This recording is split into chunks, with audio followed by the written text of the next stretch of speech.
국회에서는요, 김건희 여사 특검법도 재발의가 됐습니다.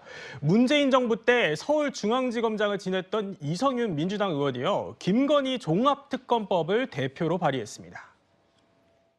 새롭게 제출한 김건희 종합특검의 수사 대상에는 김건희 씨와 관련된 7대 의혹에 더하여 공무원의 무마, 은폐 등 직무유기, 직권남용, 불법행위 의혹도 포함시켰습니다. 그동안 봐주기 수사, 시간끌기식 수사가 문제된 만큼 특별검사는 최장 6개월 안에 100여 명의 수사 인력을 투입하여 신속히 수사하도록 했습니다. 님, 이 의원이 발의한 이 법안 내용을 보니까요, 또 민주당과 조국혁신당이 특검을 추천할 수 있고 특검이 영장 판사를 지정 요청할 수 있도록 해서 벌써 좀 논란이 있는 것 같더라고요. 아니, 김건희 여사에 대해 문제가 있다고 하면 예. 야당에서 특검하자고 할 수 있죠. 예. 그거는 뭐 어떻게 할 수 없어요. 그런데 일단 저 법안을 발의한 사람이 이성윤 중앙지검장이고, 네. 저는 이제 친문 검사로서 알려져 있잖아요. 그리고 특히 윤석열 대통령과 굉장히 구원이 있어요. 예. 그러면 차라리 윤석열 대통령과 구원이 없는 뭐 제3자적 입장에 있는 의원이 발의하면 뭐 제가 볼 땐 상당히 정당성이 더 부여할 수 있다고 하는데, 서로 이제 감정이 있는 국회의원이 이걸 발의했기 때문에 예. 이거 감정적인 발의가 아니야, 그런 뭐 논란이 있을 수 있고요. 네. 그 다음에 우리가 이제까지 이제 특검법을 보면 여야 합의해서 다 특검을 합니다. 예. 근데 제일 중요한 것이 바로 특검 임명에 관한 거거든요.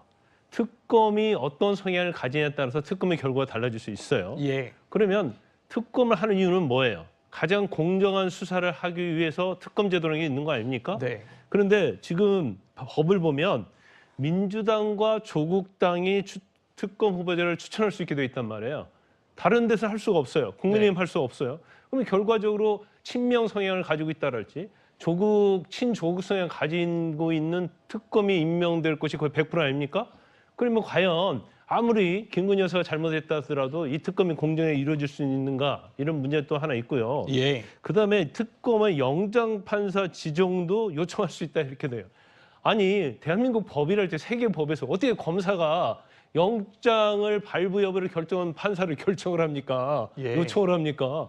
이건 법률적으로 있을 수 없는 얘기예요. 그래서 김건희 여사에 대한 특검을 정말 하고 싶다고 한다면 예. 특검법도 공정하게 만들어야죠. 그래서 민심도 마찬가지로 누구나 수긍할 수 있는 특검법. 네. 그래서 그다음에 이 특검법을 가지고 윤 대통령을 압박하는 것은 제가 볼 때는 일리가 있다고 보거든요. 예. 그런데 마치 이것이 무조건 죄를 만들기 위한 특검법이 아니냐, 그런 오해를 받을 수 있는 요소가 다 있고, 더구나 유언적 요소가 상당히 많이 있거든요. 예. 왜 이런 식으로 하는지 모르겠어요.